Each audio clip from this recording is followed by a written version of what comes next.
Hey, what's up, everybody? Welcome back to the Black Sheep Podcast. Thank you guys for tuning in. And joined again by Tyler. What's going on, man? How we doing? What's happening? Shout out to the flock, baby. Hey, shout out to the flock. Hey, if you guys don't know, uh, those are our loyal fans. We got a lot of them.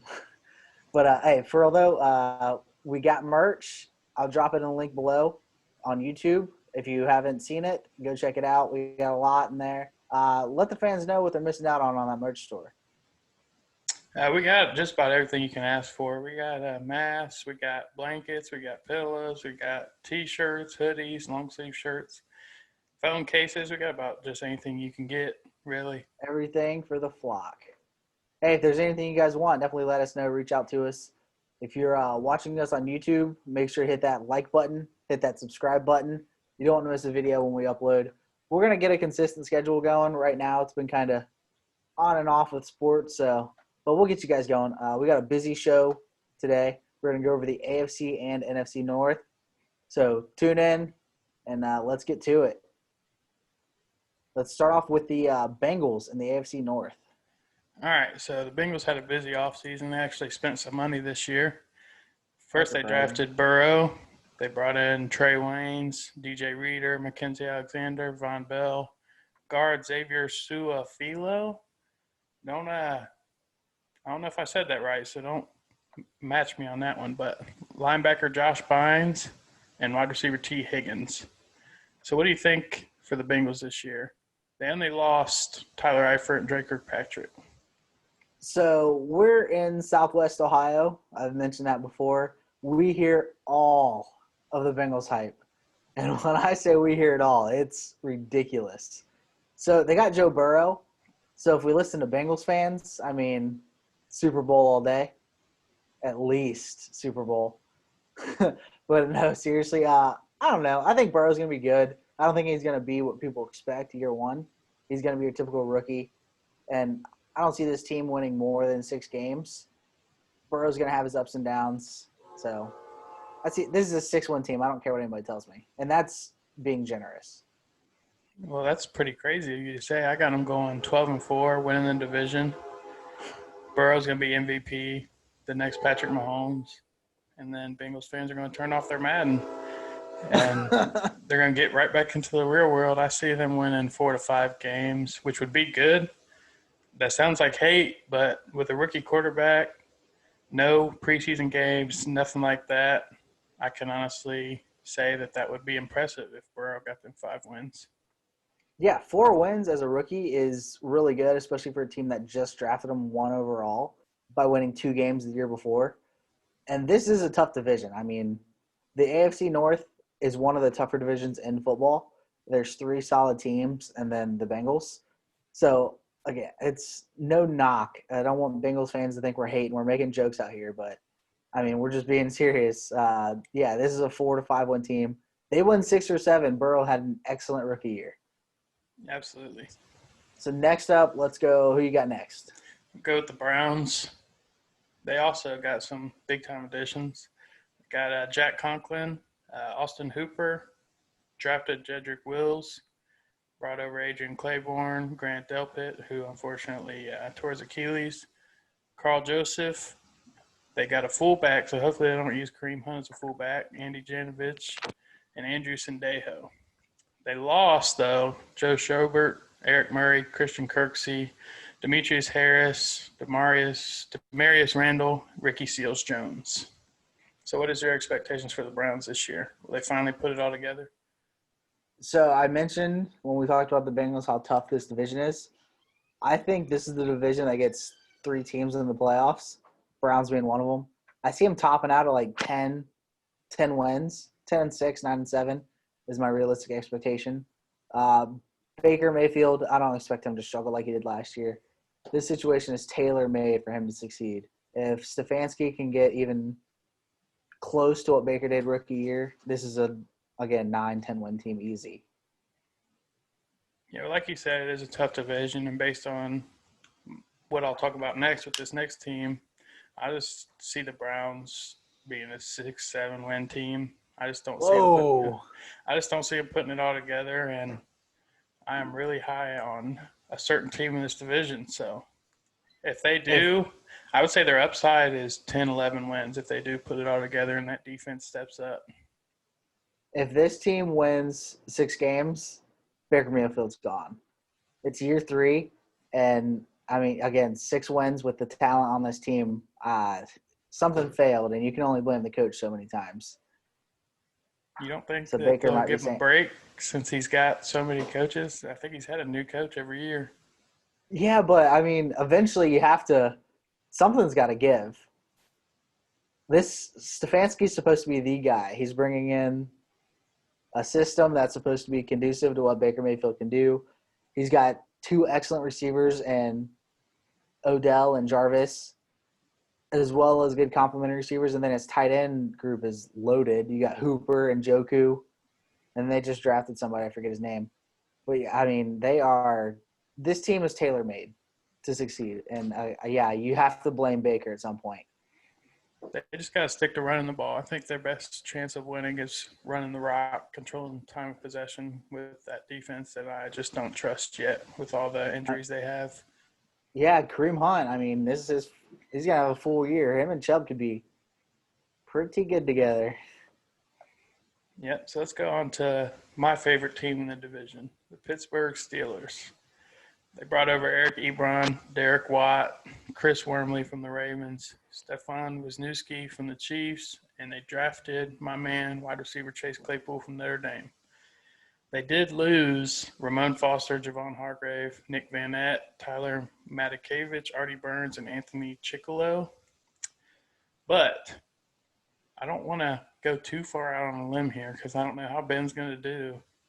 But if he's 80% of what he usually is, I got them as a 12-win team. With that defense, they got a top 5, top 3 defense potentially. And if Big Ben can do what he usually does with how they did last year with basically me and you at quarterback, I think they'll be all right. Yeah, I mean, you mentioned it. They were throwing out Doug Hodges and Mason Rudolph last year, and that team still went 8-8. So Big Ben, I mean, no disrespect to Doug Hodges and Mason Rudolph. They were his backups for a reason. Big Ben is a top 10 quarterback in the NFL when he's healthy. I mean, the last season he played, he had over 4,500 yards and a 3-to-1 TD interception ratio. He's pretty good. I mean, So, look what yeah, I Minka mean, 10, Fitzpatrick did to that defense. It's just yeah, exactly. unreal And then what you he's got done. TJ Watt screaming off the edge. This is a team that's going to challenge Baltimore for the lead in this division. That's a team that I'm scared of looking deep into the postseason. I'm not. But that's just because I'm a Jags fan, and You ain't the got to worry Jags are about the Big Ben's postseason. kryptonite. Oh, or we could say that one. All right, let's go to the Ravens. We got they drafted Patrick Queen, J.K. Dobbins. They got Calais Campbell and Derek Wolf to bolster their D line, and they got DJ Fluker since Marshall Yanda retired, I believe. But they lost Michael Pierce, Patrick Owanisor, I don't know how to say that either, Josh Bynes, Tony Jefferson, Brandon Carr, and Domata Pecco. And obviously the big one, which was recent, is Earl Thomas. So what are your expectations for Lamar and the Ravens this year? I'm going full Colin Coward, 16-0. I'm kidding. Uh, Lamar, I mean, I expect him to grow again. He's still got to improve his passing. We can get on a tangent here for a second. Lamar's an amazing, amazing athlete. And the things he does with the football and on the football field are special. It's one of those once-in-a-generational things. But you cannot ignore the fact that this guy struggles throwing outside the numbers. It showed in the playoffs both years. His biggest asset is his legs, and this dude has to improve his passing. He's gotten a lot better. I mean, he's far surpassed what I thought. I was one of those guys screaming for him to change positions, pull a Braxton Miller. Glad he didn't because he's pretty fun to watch. But, yeah, I mean, this is a 13-14-1 team again, just based off Lamar's talent alone. If he gets consistent throwing the football, they might actually be a legit threat to the Chiefs in the AFC. But right now, I just see them, I mean, for sure playoff team, 13-14 wins. We'll see what happens. But, hey, we'll see. Come on, Lamar. Prove me wrong. I definitely have them in the 12 to 14 win range, making the playoffs again. But is Lamar going to be able to capitalize in the postseason? I think they added an extra playoff team. That goes into effect this year, right? Yep, So if I'm Harbaugh, I'm trying to get that 2 seed so I can play that last seed that sneaks in there just to get Lamar some confidence. well, I mean, last year they had the 6 seed Titans, so Yeah, I I mean don't know. it's I like don't know every what it's going to year. take. Yeah, I mean, it's a tough spot because it's kind of brought on himself because he is so amazing in the regular season, and then he just falls off. So it's not his fault, but it is because it just like flips a switch in the playoffs. I don't get it. You can blame other people, whatever. Lamar has his faults, but you got to admit it. But yeah, Yeah, 13, and 14, one team, possible contention for the Super Bowl if they can put everything together. And a lot of people think I hate Lamar just because I'm a Chiefs fan. And I don't hate Lamar. I don't think he's terrible. I make jokes on him all the time because that's just how it goes. But I'm not sold on him yet either. I think this year will be huge for him. If he has another year like he did last year, then I cannot hate on that man again. If he wins a playoff game and shows that he can Absolutely. throw outside the numbers. That's all he has to do. Put it together in the playoffs, be a more consistent passer, and this kid is. The Ravens are going to be scary. They're going to be challenging the Chiefs for the next decade if that's the case. And if Deshaun ever gets some help, he might be up there with them. But Bill O'Brien's going to kill that one. So you got 3 teams in that division making the playoffs. Absolutely. I mean, they should at least if the Browns. I got the Ravens and the Steelers are playoff locks in my opinion. The Browns should be in that 6 to 7 seed range, sneaking in. I want to hear what the flock has to say about this one because that would be something if 3 teams make Yeah, it from that division. I'm just saying. The AFC South is notorious for getting 3 teams in. Peep the last couple of years. Just saying, it happens. That's why the Uh, Jags are always terrible. But anyways, when you get a bunch of mediocre teams fighting with each other, they tend to get some we're wins. getting off track here, but yeah, I think 3 teams from this division are gonna make the playoffs. So, hey Baker, let's sneak in there. Let's save our job. I want you guys to be good. All right, let's move on over to the NFC North. We'll start with the NFC Bears. North. This is a team that I didn't know they made all these moves until I kind of looked it up. But they got Artie Burns, Jimmy Graham, Robert Quinn, Nick Foles, Ted Ginn, and Tashawn Gibson, and they drafted Cole Kmet. They did lose Kyle Long to retirement, Nick Kwiatkowski, Leonard Floyd, Prince of Mukamara, Haha Clinton Dix, and Trey Burton. But do you think Mitchell Trubisky keeps his job? No. No. I'm again not to talk about the Jags all the time.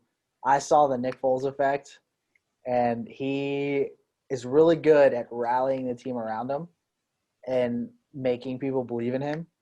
But I am not convinced that he's any good. But he's good enough to take Mr. Trubisky's job. Unfortunately, Mitch just doesn't get it. I don't know. The guy just he does things good, but then he does things really, really bad. Mitch is Blake Bortles, in my opinion. You gotta you He's one gotta of feel those guys bad. going in the yeah, You gotta yeah, feel exactly. bad, I mean, you want especially him with to the be draft good, he went but into. that's what makes it really unfortunate when you have Deshaun Watson and Patrick Mahomes, 2 top 5 quarterbacks, go after you. It's rough. Yeah, it's pretty bad. But how many games you see them winning? If they can put it together, this is a 9-1 team. The defense is still good. You still have Khalil Mack. It's just the quarterback play. I love Allen Robinson on the outside. He's an underrated receiver, never gets enough love. But I mean, Nick Foles or Mitch Trubisky should win 9 games for this team. I agree. Their defense should win you games, and if they get that running game going, they should be a decent team. I'd say 7, 8 wins, probably more 7. Just in that division, they got a pretty tough division. So Yeah, I mean the AFC and NFC North are both very tough. Every team should be competing. NFC North more so. that's a team that I'll be watching just to see how it plays out with Nick Foles and see if he can sneak his way into another starting job somehow and keep getting paid. I do. No offense to Nick Foles, great guy, but I'm so glad he's not in Jacksonville anymore. He was holding my man down. Uh, we'll talk about that guy some other time. We'll move over to the Lions, team that started the year pretty hot last year, and then I'm not sure what happened, but they added Okuda and Swift in the draft. They added Deron Harmon from the Patriots. They added the offensive tackle from the Eagles. I'm not even going to try to say his name. Vaitai is the last name, I think. I'm not going to try to say the first one. Got Jamie Collins Sr., Danny Shelton, Desmond Trufant, and Reggie Ragland. Kind of turned into the Patriots over there in Detroit, aren't they? Oh yeah, they steal Patricia, and then Patricia wants to steal everybody else. But I can tell you what happened. You ready for a hot take? Oh, God. Let's hear it. A top five quarterback in the league got hurt, and they were throwing out career backups to try to win them games. Matthew Top Stafford had five. that team on a roll. Okay, top five might be a stretch. Top seven. I would say But he's Stafford definitely is amazing, and he he's had de- that team rolling until he got hurt. he's definitely top 10. He doesn't get any respect, but that man's a beast. But they did lose a big name in Darius Slay, so we'll see how their defense adjusts to that. Yeah, I mean, I don't want to sound like a homer, but Akuda is pretty good. He was getting comps to Jalen Ramsey coming out. There's a reason for that. The dude's amazing in coverage, and he's not afraid to come up and handle business. Again, I mean, Darius Slay's amazing too, but he was getting up there. So I think Akuda can step in at least be somewhat as good as Darius Slay, maybe not as good right now. So I don't see that as a terrible loss. I can see them. Here's another hot take, but I can see them finishing second in the division, jumping the Vikings. Whoa! I was I, gonna say the Packers, but you got the Vikings getting third. yeah, we can talk about the Vikings. They didn't really do much this offseason. I mean, they drafted Justin Jefferson and Jeff Gladney, and they brought over Michael Pierce, but they lost Stephon Diggs, Linval Joseph, Trey Waynes, Everson Griffin, Xavier Rhodes, Andrew Sendejo, Mackenzie Alexander. That's a lot of secondary pieces to just make up without signing anyone really. Yeah, I heard. Forget who I was listening to, and they called this. They said Justin Jefferson is gonna have more yards than Stephon Diggs had last year, so they're not gonna miss Ooh, that production at all. I I don't don't know know if how I to can feel agree with about that one. that.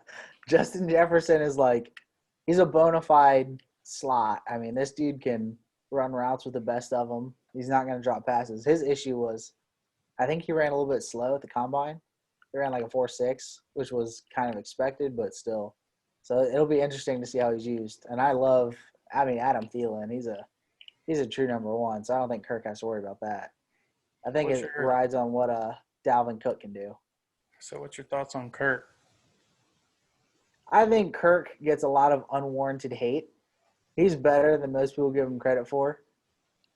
I mean, he's led the Vikings to the playoffs 2 times, right? I mean, he gets the job done. He might not be worth that $85 million guaranteed he got, but I don't think he's that bad. All right, He's Vikings Dak fans, Prescott, and Dak Prescott is Kirk Cousins. don't hate me for this, Vikings fans. I got you guys winning 6 games this year. Ooh, I just don't yeah, we didn't see. do the Lions predictions either. What do you got them winning? I got them finishing second with about 9-10 wins. The Lions? Yeah, I got the Lions going like 8-8. I so don't that's know. We'll why see. I just got the Vikings winning 6. They just didn't really do much this offseason. So I don't know. I just don't think if Kirk doesn't have that elite defense and those pass rushers, will he be able to put up points with other teams? Uh, yeah. I mean, I can totally understand that. Dalvin Cook, like I mentioned earlier, he's going to be important. He's he gets banged up every year, but he is a top five back. He's going to carry the load on that offense. Kirk Cousins is amazing off play action, so Dalvin Cook is super important in that aspect, helping that deep ball. You know, you got to get they want to run through the running game. Mike Zimmer wants to use Dalvin Cook. He doesn't want to rely on Kirk Cousins. So he's the most important piece. I think they win. This is probably a 9-win team. I don't think they're going to be anything special, but 6 wins is a little low. Let's hope Cook can stay healthy then. Yeah. Then we'll move over to the Packers. One of the most surprising draft picks, I would say, when they took Jordan Love. QB1. They also added A.J. Dillon, Mercedes Lewis, didn't even know he was still in the league, Christian Kirksey, and Rick Wagner, offensive tackle. They lost Blake Martinez, Brian Balaga, Jimmy Graham, and Traymon Williams is still a free agent. You got the Packers winning this division? Yeah. I think it's another 11, 12-win season. Aaron Rodgers doing what Aaron Rodgers does best. You don't have to explain how good he is. Yeah, this is an 11, 12-win team. A.J. Dillon's going to help out Aaron Jones in the running game. So, I mean, Mercedes Lewis, tight end 1. Year 14, baby. Yeah, so, I mean, we don't have to talk about Aaron Rodgers. Everybody knows how great he is, even though a lot of people like to hate on him for whatever reason. But he's one of the only quarterbacks that can make throws like Mahomes, kind of showed Mahomes the ropes a little bit. So, Aaron Rodgers, top 5. Don't argue with that. I don't care what you have to say. That's just facts. But I got them winning the division as well. Probably 12, maybe 11. 11 wins. 11 wins, 11-5. I do want to know how long Jordan Love is going to be there. He was a first-round pick. I mean, is this a Brett Favre, Aaron Rodgers situation all over again? Or is this like we just did it to do it kind of thing? We need a backup. I think he'll sit until Aaron wants to leave, or I don't see Jordan Love this year or next year stepping up to take that job from him. No, I don't either. Not in the next 2 years. But Aaron Rodgers is what, 35, 36? I mean, he's got question. I don't think he's that old. We'll see if we can find it. I got it. He is 36. Yeah, so I mean, the way he that could play another 4. Another 10. Brady's going for 45. Why can't Rodgers? I mean, No, but I honestly, yeah, he's got at least 4 years left, maybe even 5. So I mean, you can't keep him there for 5 because that's Jordan Love's whole rookie contract. I think it's 2 years, and Aaron's got to make a decision. What's he gonna do? I'll be interested to see how this plays out as well. Packers fans, hit us in the comments. Tell us when you think Jordan Love starts or if he is used as trade bait. Yes, any Packers fans out there, please let us know. This is one of those storylines that is definitely worth monitoring. So we got our AFC North predictions, NFC North predictions. Did you What's want to going speak upon the Montrezl Harrell Luka Doncic saga? You want to step in some muddy water? Let's do it. Let's do it. How do you want to start? All right, here, I'll set the presence, like what happened, and you let me know. Like, you go from there. And then we'll go from there. If a conversation occurs, conversation occurs. I'm pretty sure everybody's seen it, what's happened. Yeah, I'm sure most of you have definitely seen it on Twitter. We had Montrezl Harrell and Luka Doncic get in a little scuffle. Montrezl Harrell said some words referencing Luka Doncic's race. Called him he said bitch-ass white boy. He did. So I want to start out. I mean, I'll just talk on it. This goes for anybody, everywhere. Judging somebody, talking about somebody, making judgments about somebody based on race, religion, skin color, I mean, whatever, is the most ignorant, and it's not needed. Like, it's retarded. I know people want to talk like it's basketball.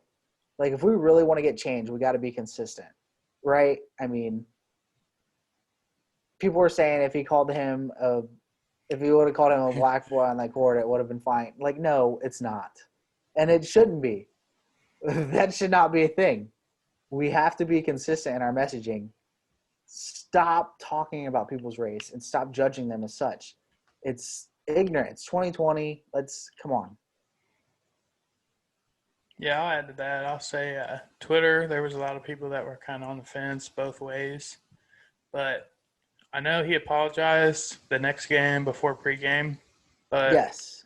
if Luka says that, if Luka, I don't know, dunks on him, looks at him, says something about his race, does he even get the chance to apologize? Or does Twitter go crazy and he has to sit out for the rest of the series? If Luka does that, I mean, he doesn't walk backwards on the court like Montrezl Harrell does, because there's 10 other dudes on that court and bench who are going to jump in, and it's going to be nasty.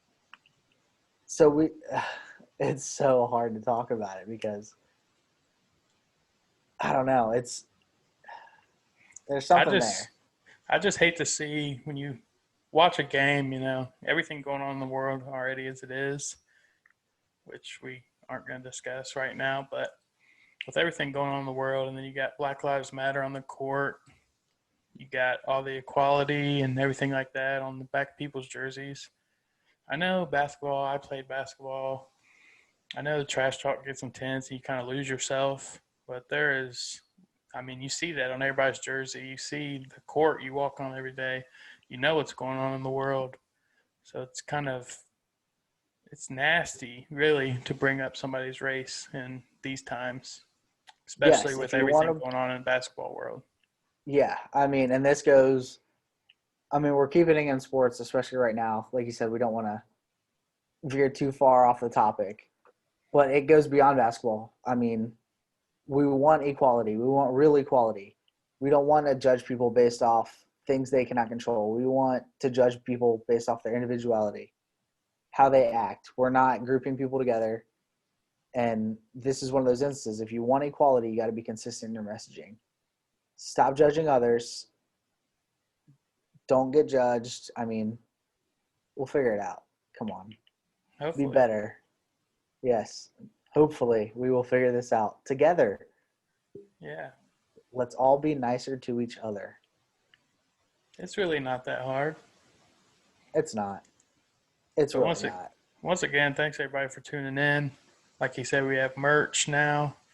We are on Apple Podcasts now. We're on Spotify now. So we'll have all those links ready. Keep subscribing, liking the videos. We're getting a lot of 5-star ratings. We really appreciate that. Yes, please leave a rating, leave a review. Shout out to the flock. Go get your merch. Everything's going to be linked down below.